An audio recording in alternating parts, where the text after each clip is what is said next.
Hello viewers, যারা class 8-এ পড়ছো তাদের পরিবেশ বিজ্ঞানে 2.3 চ্যাপ্টার রাসায়নিক বিক্রিয়া থেকে ইম্পর্টেন্ট সাজেশন প্রশ্নগুলো দেখে নাও। তোমাদের এই প্রশ্নগুলো কিন্তু খুব কাজে লাগবে, কারণ তোমাদের সেকেন্ড ইউনিট টেস্ট পরে কিন্তু এই চ্যাপ্টারটা রয়েছে। ওকে, তো খুব ভালো করে দেখো প্রশ্নগুলো। আর হ্যাঁ, ভিডিওটা কিন্তু প্রথম থেকে শেষ পর্যন্ত অবশ্যই দেখো, আর বন্ধুদের কাছে অবশ্যই শেয়ার করে দিও। ওকে, তো চলো শুরু করছি। প্রথম প্রশ্ন, রাসায়নিক বিক্রিয়া কাকে বলে? বিক্রিয়ক ও বিক্রিয়াজাত পদার্থ বলতে কি বোঝায়? একটি উদাহরণের সাহায্যে বুঝিয়ে দাও। দেখো, রাসায়নিক বিক্রিয়া যে প্রক্রিয়ায় কোনো পদার্থ বিয়োজিত হয়ে সম্পূর্ণ নতুন ধর্মবিশিষ্ট এক বা একাধিক পদার্থ উৎপন্ন করে, বা একাধিক পদার্থ পরস্পর যুক্ত হয়ে সম্পূর্ণ নতুন ধর্মবিশিষ্ট এক বা একাধিক পদার্থ গঠন করে, সেই প্রক্রিয়াকেই বলা হয় রাসায়নিক বিক্রিয়া। বোঝা গেল? তারপর বলছে কি প্রশ্ন, বিক্রিয়ক ও বিক্রিয়াজাত পদার্থ বলতে কি বোঝো? বিক্রিয়ক কি না, রাসায়নিক বিক্রিয়ায় যেসব পদার্থ অংশগ্রহণ করে এবং যেসব পদার্থের অণুর রাসায়নিক পরিবর্তন ঘটে, সম্পূর্ণ ভিন্ন ধর্মের অন্য পদার্থ উৎপন্ন হয়, তখন তাকে বলে বিক্রিয়ক। আর বিক্রিয়াজাত পদার্থ কাকে বলে? রাসায়নিক বিক্রিয়ায় এক বা একাধিক বিক্রিয়ক পরস্পর বিক্রিয়া করে যে ভিন্ন ধর্ম বিশিষ্ট নতুন পদার্থ উৎপন্ন করে তাকে বিক্রিয়াজাত পদার্থ বলে। তাহলে একটা প্রশ্ন পড়ার সঙ্গে সঙ্গে আমাদের 3টে প্রশ্নের অ্যান্সার তৈরি হয়ে গেল। ঠিক আছে, দেখো এখানে দেওয়া রয়েছে 2+2+1, অর্থাৎ এই সমস্ত প্রশ্নগুলোর মান হচ্ছে 2 করে। ঠিক আছে, এখানে কেটে কেটে প্রশ্নও তোমাদের পরীক্ষা হয়তো আলাদা করে দিতেও পারে, তাই একটা প্রশ্ন করলে তোমাদেরই সুবিধে। ঠিক আছে, একটা উদাহরণের মাধ্যমে এটা বোঝানো হলো। দেখো, N2+3H2 মিলে কি তৈরি হয়েছে?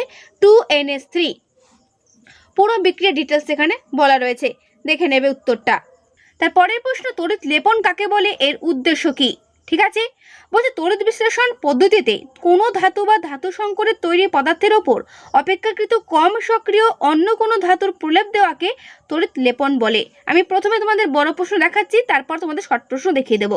ঠিক আছে, তাই ভিডিওটা কিন্তু প্রথম থেকে শেষ পর্যন্ত প্রত্যেকেই দেখো। এক্ষেত্রে যে বস্তুর ওপর অন্য ধাতুর প্রলেপ দিতে হবে তাকে ক্যাথোড হিসেবে, এবং যে ধাতুর প্রলেপ দিতে হবে তাকে অ্যানোড হিসেবে, এবং যে পদার্থে প্রলেপ দিতে হবে তার কোনো লবণের জলীয় দ্রবণকে তড়িৎ বিশ্লেষ্য পদার্থ হিসেবে ব্যবহার করা হয়। বোঝা গেল?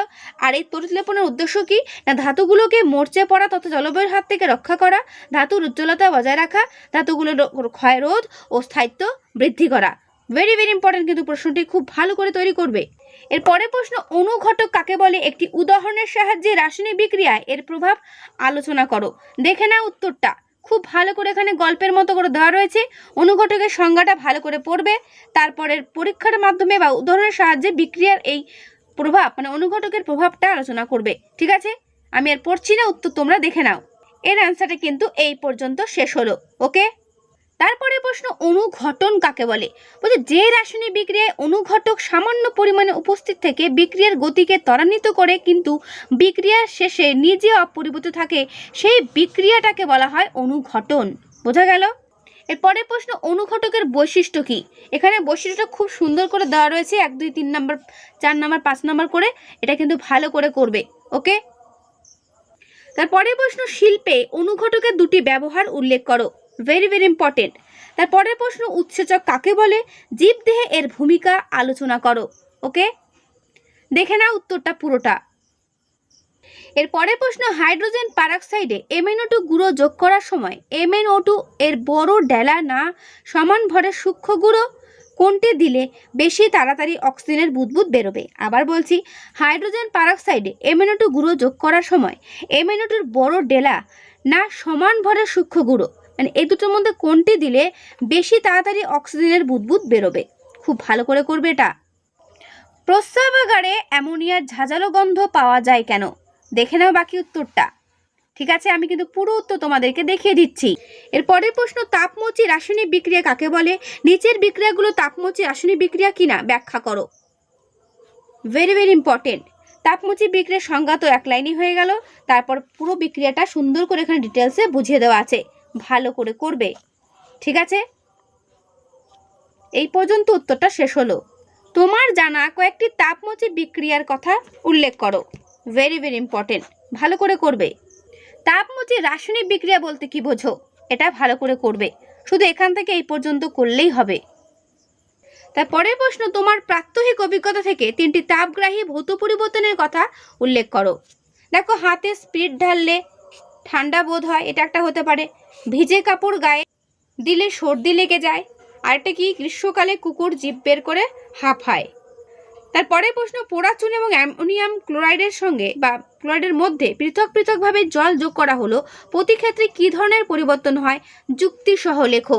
এগুলো কিন্তু বড় প্রশ্নের জন্য গুরুত্বপূর্ণ, তাই বড়গুলো আমি আগে দেখাচ্ছি, এরপর ছোটগুলো দেখাবো, ছোট প্রশ্নগুলো। তারপরের প্রশ্ন, পোড়া চুনে জল দিলে কলিচুন তৈরি হওয়া ছাড়াও প্রচুর স্টিম নির্গত হয়, কেন এমন হয় ব্যাখ্যা করো। তারপরে প্রশ্ন, ঝাড়াইয়ের কাজে অক্সিজেন অ্যাসিটিলিন গ্যাসের মিশ্রণ ব্যবহার করা হয় কেন, এটাও ভালো করে করবে। এরপরে প্রশ্ন, মরচে কাকে বলে, মরচে পড়ার শর্তগুলো কি কি। তারপরে প্রশ্ন, মরচে পড়লে কে জারিত হয়, ভালো করে করবে। কি কি উপায়ে লোহায় মরচে ধরায় বাধা দেওয়া যেতে পারে, খুব ভালো করে করবে। জারণ ও বিজারণ একসঙ্গে ঘটে, একটি উদাহরণ সহ ব্যাখ্যা করো, ভালো করে করবে। আমি তোমাদের পুরো উত্তর দেখিয়ে দিচ্ছি, এই পর্যন্ত উত্তরটা শেষ হলো। তারপরের প্রশ্ন, ইলেকট্রীয় মতবাদ অনুযায়ী জারণ বিজারণের সংজ্ঞা দাও। ঠিক আছে, ইলেকট্রনীয় মতবাদ অনুযায়ী জারণ বিজারণের উদাহরণ সহ সংজ্ঞা দাও, ভালো করে করবে। এবার দেখে নাও পার্থক্য, অনুঘটক ও উৎসেচকের পার্থক্য, ভালো করে করবে। তাপমোচী ও তাপগ্রাহী রাসায়নিক পরিবর্তনের মধ্যে পার্থক্য, এটাও করবে। জারণ বিজারণের মধ্যে পার্থক্য। তো এই হলো বড় প্রশ্ন এই অধ্যায় থেকে। এবার চলো শর্ট প্রশ্ন। দেখো, কাঠ কয়লার দহনে প্রয়োজনীয় অন্যতম প্রভাবক কে, উত্তর হচ্ছে তাপ। সালোক সংশ্লেষে উৎপন্ন গ্যাসটি হলো কি, তোমরা প্রত্যেকেই জানো, অক্সিজেন। NaCl দ্রবীভূত হয় কিসে, জলে। জলের তড়িৎ বিশ্লেষণে ক্যাথোডে উৎপন্ন গ্যাসটি কি, উত্তর হচ্ছে হাইড্রোজেন। তারপরের প্রশ্ন, O2 প্রস্তুতিতে MnO2 কি হিসেবে কাজ করে, অনুঘটক হিসেবে কাজ করে। জৈব অনুঘটক বা উৎসেচকগুলো প্রধানত ড্যাশ, উত্তর প্রোটিন জাতীয় যৌগ। তারপরের প্রশ্ন, আলুর ক্যাটালেজ হলো একটি ড্যাশ, উত্তর হবে এনজাইম। নিজে জ্বলে না কিন্তু অপরকে জ্বলতে সাহায্য করে, এদের মধ্যে কে, উত্তর অক্সিজেন। তাপমোচী বিক্রিয়ায় উষ্ণতা কি হয় না, বাড়ে। জলের মধ্যে পোড়া চুন দিলে, ভেরি ভেরি ইম্পর্টেন্ট, প্রচুর স্টিম উৎপন্ন হয়, কারণটা কি না, পোড়া চুনের সঙ্গে জলের বিক্রিয়া তাপমোচী বিক্রিয়া। পোড়া চুনের সঙ্গে জলের বিক্রিয়া তাপমোচী বিক্রিয়া হচ্ছে এটার কারণ। তারপরের প্রশ্ন, ঝালাইয়ের কাজে ব্যবহৃত হয় কোনটি, উত্তর অ্যাসিটিলিন, ঝালাইয়ের কাজে ব্যবহার করা হয়। তারপরের প্রশ্ন, জলে অ্যামোনিয়াম ক্লোরাইড দ্রবীভূত করলে যে বিক্রিয়া ঘটে সেটি কি বিক্রিয়া, তাপগ্রাহী ভৌত পরিবর্তন। ঠিক আছে। তারপরের প্রশ্ন, কোন মৌলের সঙ্গে অক্সিজেন যুক্ত হওয়ার বিক্রিয়া কি বিক্রিয়া, জারণ বিক্রিয়া। তারপরের প্রশ্ন, বিজারণের অর্থ কি, বিজারণের অর্থ হলো হাইড্রোজেন গ্রহণ। বিজারণ মানে বিজারণ বলতে আমরা ভাববো যে বর্জন, কিন্তু না, এখানে হচ্ছে হাইড্রোজেন গ্রহণ। Zn+H2SO4 সমান ZnSO4 plus H2, এই বিক্রিয়ায় জারক পদার্থ কি, এই বিক্রিয়ায় জারক পদার্থ হলো H2SO4। CuO plus H2 equal to Cu plus H2O, এই বিক্রিয়ায় জারক পদার্থ কে, উত্তর হচ্ছে H2। তারপরের প্রশ্ন, Na plus E minus থেকে Na, এটি একটি কি বিক্রিয়া, এটি একটি বিজারণ বিক্রিয়া। তারপরে প্রশ্ন, কঠিন বিক্রিয়কের পৃষ্ঠতলের ক্ষেত্রফল বৃদ্ধি পেলে রাসায়নিক বিক্রিয়ার বেগ কি হয়, বাড়ে। ঠিক আছে। তারপরের প্রশ্ন, তরমুজের বীজে উপস্থিত এনজাইমটি হলো ইউরিয়েজ এনজাইম। তারপরের প্রশ্ন, জারণ বিজারণ হলো ড্যাশ প্রক্রিয়া, উত্তর যুগপৎ বিক্রিয়া। যে পদার্থ ইলেকট্রন ত্যাগ করে সেটিকে বলা হয় বিজারক পদার্থ। ZnO plus C থেকে Zn plus CO, এই বিক্রিয়ায় ড্যাশ জারিত ও ড্যাশ বিজারিত হয়েছে, উত্তর হবে কার্বন জারিত হয়েছে, আর ZnO কি হয়েছে, বিজারিত হয়েছে। ওকে। একটি জৈব দ্রাবকের নাম কি, উত্তর বেনজিন। লোহায় মরচে পড়া কি জাতীয় পরিবর্তন, রাসায়নিক পরিবর্তন। মরচের সংকেত কি, very very important, 2Fe2O3 XH2O। ঠিক আছে, 2Fe2O3.XH2O। তারপরের প্রশ্ন, বিশুদ্ধ লোহায় মরচে পড়ে কি, উত্তর কি হবে, না। তারপরে প্রশ্ন, রাসায়নিক পরিবর্তন শনাক্ত করে একটি উপায় বলো, উত্তর কি হবে, অদক্ষেপণ। একটি প্রাকৃতিক দহনের নাম কি? উত্তর হবে দাবানল। তারপরের প্রশ্ন, অক্সিজেনে কোনো পদার্থের দহনে কি উৎপন্ন হয়? উত্তর, ওই পদার্থের অক্সাইড যৌগ উৎপন্ন হয়। দুটি পদার্থের নাম লেখো যাদের দহনের শেষে প্রায় কোনো অবশেষ থাকে না। উত্তর কি হবে? কেরোসিন ও পেট্রোল। তারপরের প্রশ্ন, অক্সিজেন বিহীন একটি মৌলিক জারক ও যৌগিক বিজারক পদার্থের নাম লেখো। উত্তর কি হবে?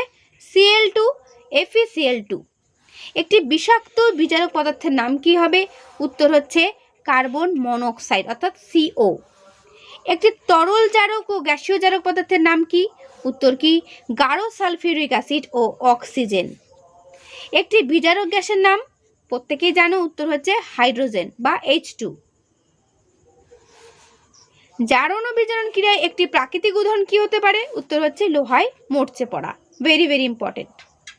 তো রাসায়নিক বিক্রিয়া থেকে এই হলো ইম্পর্টেন্ট প্রশ্ন, এগুলো ভালো করে করে যাও, এখান থেকেই কমন পাবে। ঠিক আছে, তো আজকের ভিডিওটা আমি এখানে শেষ করছি। কেমন লাগলো অবশ্যই কমেন্টে জানিও, ভালো লাগলে একটা লাইক ও বন্ধুদের কাছে শেয়ার করে দিও। ওকে, আর হ্যাঁ, আমার এই চ্যানেলে ক্লাস 8-এর অন্যান্য অনেক ভিডিও রয়েছে যেগুলো তোমরা হয়তো পেতে পারো ক্লাস 8-এর প্লেলিস্ট ফলো করলে। ঠিক আছে, প্রত্যেকে আমি মনে করে দিলাম ক্লাস 8-এর প্লেলিস্ট ফলো করবে, সেখানে সমস্ত ভিডিও পরপর পেয়ে যাবে, অন্যান্য সাবজেক্টেরও পেয়ে যাবে। ঠিক আছে, তো কেমন লাগলো অবশ্যই জানিও, আর দেখা হবে তাহলে নেক্সট ভিডিওতে।